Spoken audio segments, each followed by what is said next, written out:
రీసెంట్గా కరెంట్ అఫైర్లో ఉన్న topic abortion rights.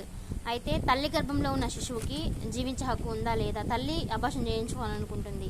అయితే మనకి సుప్రీంకోర్టు ఏం చెప్పిందనంటే, లోపల గర్భంలో ఉన్న శిశువు హెల్త్ బాగానే ఉండి హార్ట్ బీట్ అంటే అంత బాగానే ఉన్నప్పుడు ఆ తల్లిని అబార్షన్ చేయించుకో, నీ పాప నువ్వు చంపుకో అని చెప్పే హక్కు మాకు లేదు, మేము చంపలేము. ఏ తల్లి చెప్పగలదు కొట్టుకునే గుండెను ఆగిపోమని? ఏ ధర్మాసనం చెప్పగలదు చంపేయమని ఒక పాపని అని చెప్పి అన్నారు. అయితే దాని గురించి తెలుసుకుందాము ఫస్ట్ ఎలా ఉంది ఇంకా అని. అయితే ఐర్లాండ్లో ఒక డాక్టర్, తన పేరు సవితహాన్ పల్వారు. అయితే లోపల ఉన్న బిడ్డ బాగాలేదు, తన వల్ల తల్లికి కూడా డెత్ అయ్యే సిచ్యువేషన్ ఉంది అని చెప్పినప్పుడు డాక్టర్స్ లేట్గా పర్మిషన్ ఇచ్చారంట. అలాంటి ప్రాబ్లం వల్ల తల్లి చనిపోయింది, తల్లితో పాటు గర్భంలో ఉన్న శిశువు కూడా చనిపోయింది. ఇలాంటి సిచ్యువేషన్స్ కూడా జరుగుతూ ఉంటాయి.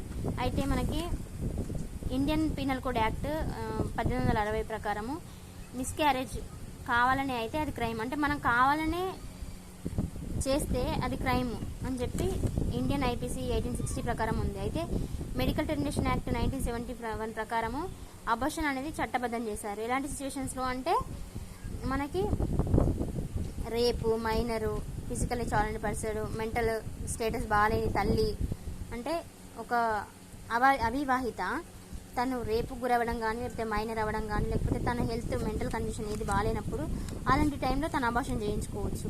అది మ్యారేజ్ అయిన ఉమెన్ అయినా సరే, అవివాహిత అంటే మ్యారేజ్ కాని వాళ్ళకైనా సరే, ఇద్దరికీ సేమ్ అబార్షన్ రైట్స్ దక్కుతాయని ఈ మధ్యలో సుప్రీంకోర్టు ఇచ్చింది. అవివాహితులకు వివాహితులని తేడా ఏమి వద్దు, ఎవరికైనా హక్కు అనేది, అబార్షన్ రైట్ అనేది ఉంటుంది, అంటే ఇలాంటి సిచ్యువేషన్స్లో ఉంటుంది అని చెప్పి అంది. అయితే 20 వీక్స్ లోపు అబార్షన్ చేయించుకోవాలంటే వన్ డాక్టర్ పర్మిషన్ ఉండాలి.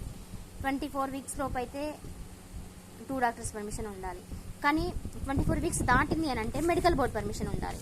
ఒకటి కేసు వచ్చింది అన్నట్టు సుప్రీంకోర్టుకి, 26 వారాల ప్రెగ్నెన్సీని తీసేయించుకోవాలనుకుంటున్నా నేను, నాకు ఇంతకుముందు 2 అమ్మాయిలే, ఇప్పుడు వాళ్ళని నేను అంటే పుట్టే పిల్లని నేను చూసుకోలేను, మెంటల్గా కానీ ఫిజికల్గా కానీ నేను రెడీగా లేను, నాకు అబార్షన్ కావాలని చెప్పి అంది.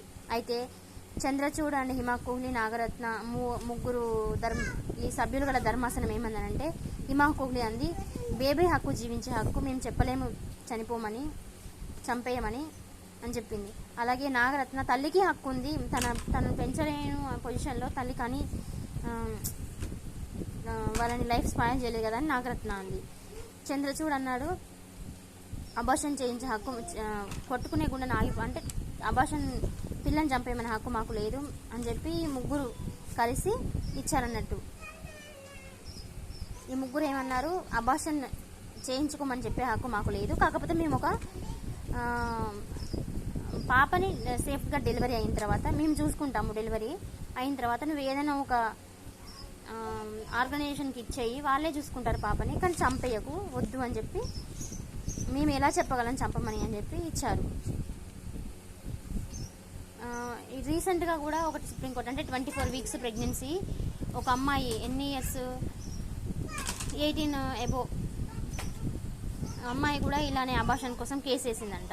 ఇలాంటి టైంలో కూడా జీవించే హక్కు అనేది, గర్భంలో ఉన్న శిశువుకు కూడా జీవించే హక్కు ఉంటుంది అని, అదొక ప్రాథమిక హక్కు వాళ్ళకని చెప్పి ఒక జడ్జిమెంట్ ఇచ్చారు. ఏంటి, గర్భంలోని శిశువుకి